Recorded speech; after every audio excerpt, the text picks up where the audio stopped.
Thank you, and it's wonderful to be here. It's 15 years since I graduated from this school, and it's a lot of feelings when you enter the architect school where you have spent so many hours during your study time. My title was In Touch with Wood, but I added in the last minute, and with industrial production.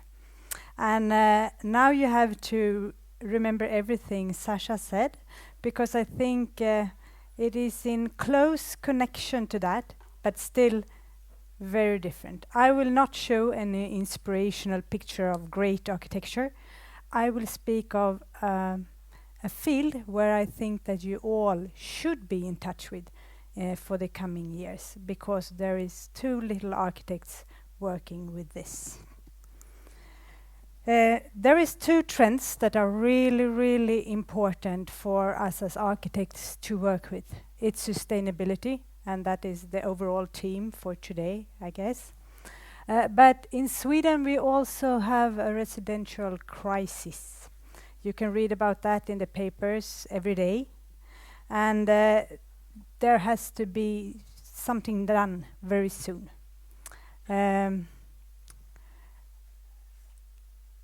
And I think we are too few architects, and the politicians and the developers, they are in too much of a hurry. So this will go fast when they found out how to do it. And if we talk about sustainability, we can talk about wood. That could be part of the solution. We work traditionally a lot in concrete and steel. That has advantages, but also disadvantages when it comes to sustainability. If you look at wood, it's a renewable resource. If we plan well, we can plant a tree and we can cut another tree, and it's a closed cycle. It's carbon dioxide neutral, so when a tree grows, it bounds carbon dioxide. And when you cut it, nothing happens. It's not until it's burnt or falling apart by years, rotten down, that the carbon dioxide goes out to the atmosphere again. So it bounds the carbon dioxide, which we need, actually. It can be produced locally, if you choose so. Many people in Sweden today, they choose Siberian larch, because that is seen as a very good tree. But we could also take our own trees here, and the best one is as good as the Siberian ones. It has a low weight. That is good for many reasons, among others about transport energy. And it's easy to work with. If you compare concrete to wood, wood is very easy to work with on the site. And then we have this about the residential crisis that I call it. And then we can say that industrial production could be a part of this solution. Today, many politicians and developers look at how to import container solutions to make fast residential. And that is not a solution, I would say. But it could be a solution if architects are involved and if we do it in a good way. Today you could say that if you want to simplify it a bit, that our building industry is divided into two fields. One is industrial production without architects, at least that is for Sweden. And if you take housing modules. That is when you want something fast, you want something maybe so fast so you can't even guarantee the quality. So you say it's temporary and it should be cheap. And you don't plan for the area, so you do it as single objects. So there we have one category. And then we have the other one that we all dream of doing and that we do a lot as well. And it's the more traditional build projects where you have architects. And then you plan for long term, you plan for quality. Often you take the whole entire environment. You plan for the city planning, and often it's quite exclusive objects. So this is a very generalized picture and very simplified, but in one way that is how it is. And if you look on the residential situation just now, it is getting more and more so. We have cheap projects and we have exclusive projects. So what should we do? I suggest that architects should work with the industrial industry. Maybe we can do good architecture then. And then people might say we already do that, but I'm not so sure that we do that. I have seen so many beautiful student projects where you work with modules, containers, everything, but not so many of them are realized in the real world. I am, as Jenny told, a member of the board of Smart Housing Småland. And in this board, there is staff from the regional councils. There are academics from the 3 different universities. We have production people from the housing industry. And we have different opinions. We come from different backgrounds. And this is a question. Smart Housing Småland is an innovation environment financed by the institutions, the regional institutions, but also by Vinnova, that is a research institute in Sweden. And we are going, the aim is to try to get more innovation in Sweden and to see that the companies use more innovation in their market, and so that we can start to export both wood and glass. The innovation environment is about industrial produced wood and transparent intelligence, as it's called. It's plan glass, windows, but with built-in functions like solar cells or TV screens or speakers, and there is a lot of things you can do with glass. One thing we are discussing a lot in smart housing is innovation. We are an innovation environment, but what is innovation? If I go to the academics, they say it's something that no one has ever seen before. That is innovation. And then you go to the housing industry and they say, yeah, but we can't do that. We must be sure that it's secure to do this. So if we can't get some finances, we don't dare to do it.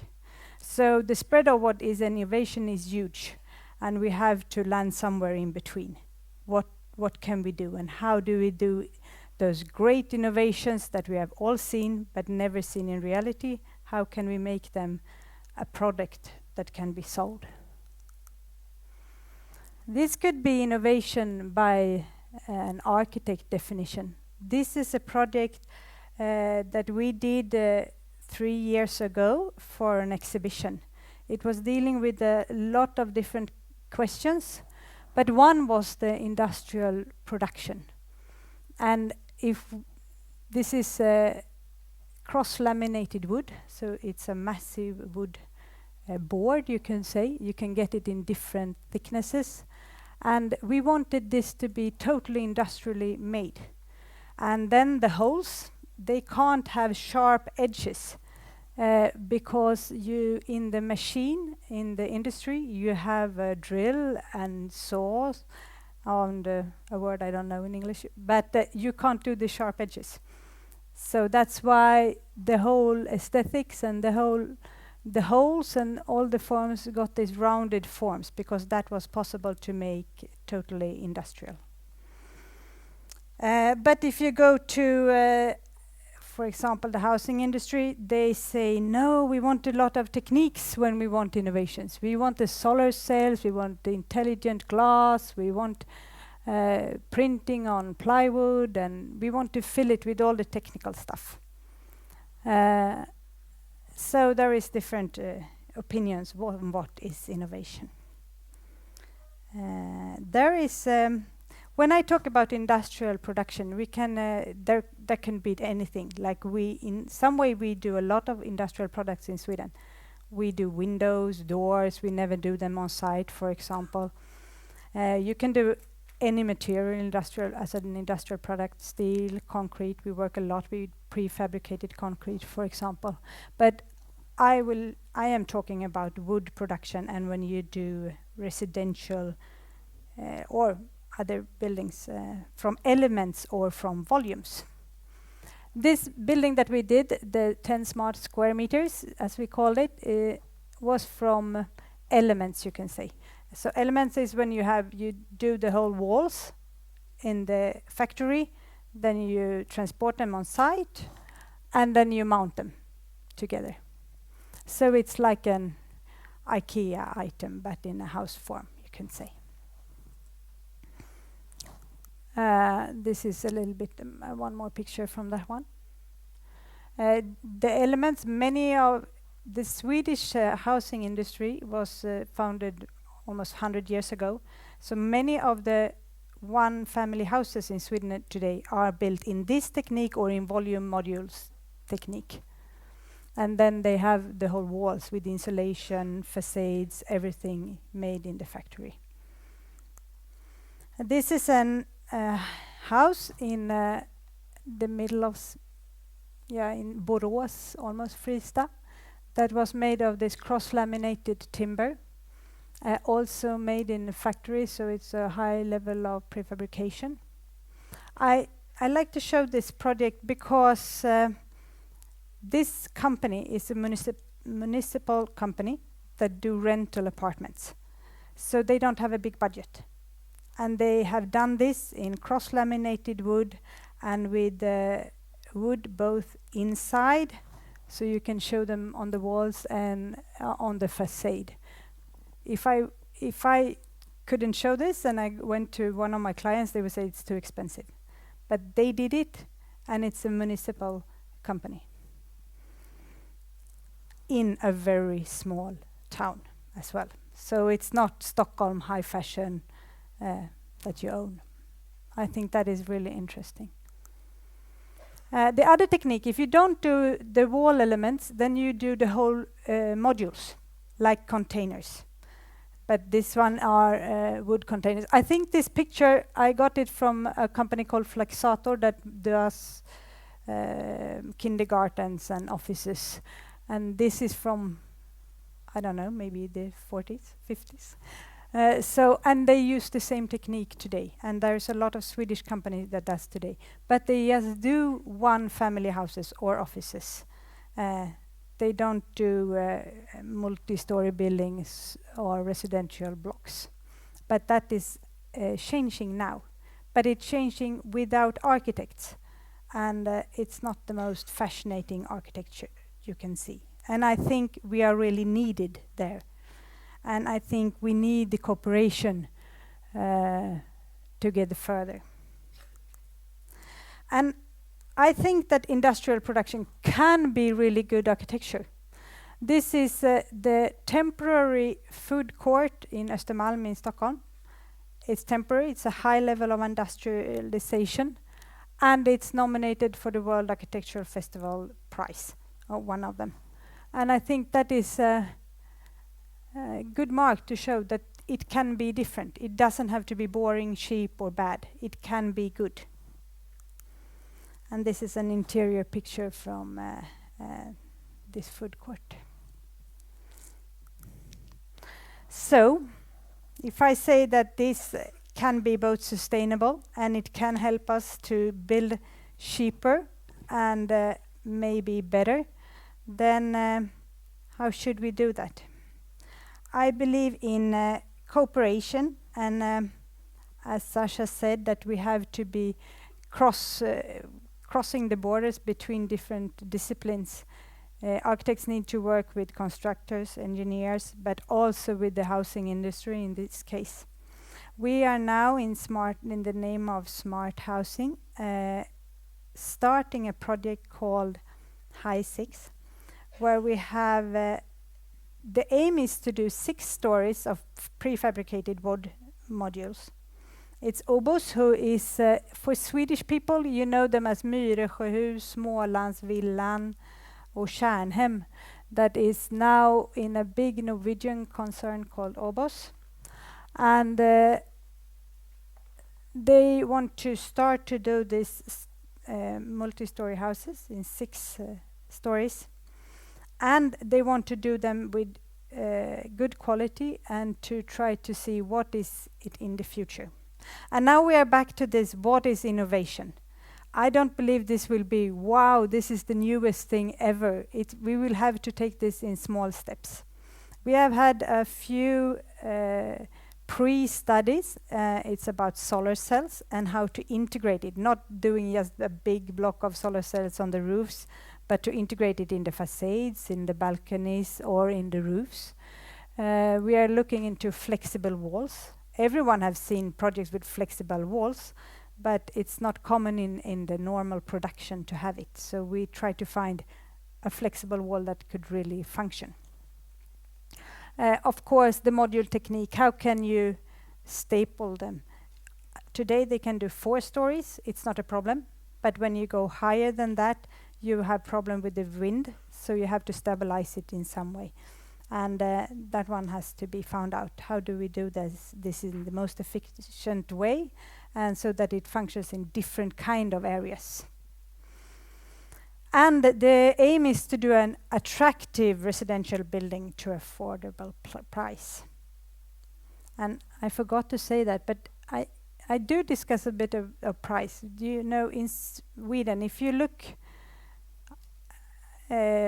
I don't know, 20, 40 years back, and if the normal price costs consumer index, I think it has rise, let's say, for 8%. Then the residentials has risen maybe 10 or 12%. So the living cost for all, at least in Sweden, is rising much more, or percent. We put a lot more of the percentage of our living on our living. Than on other things. So there is something missing in the building industry that we are not developing, we are not reducing cost, we are not putting the quality of architecture that high as the price is going. And I think we need to find new ways and to work together more and to look more into the future. What other ways are there to come? So please get in touch with wood and with industrial production.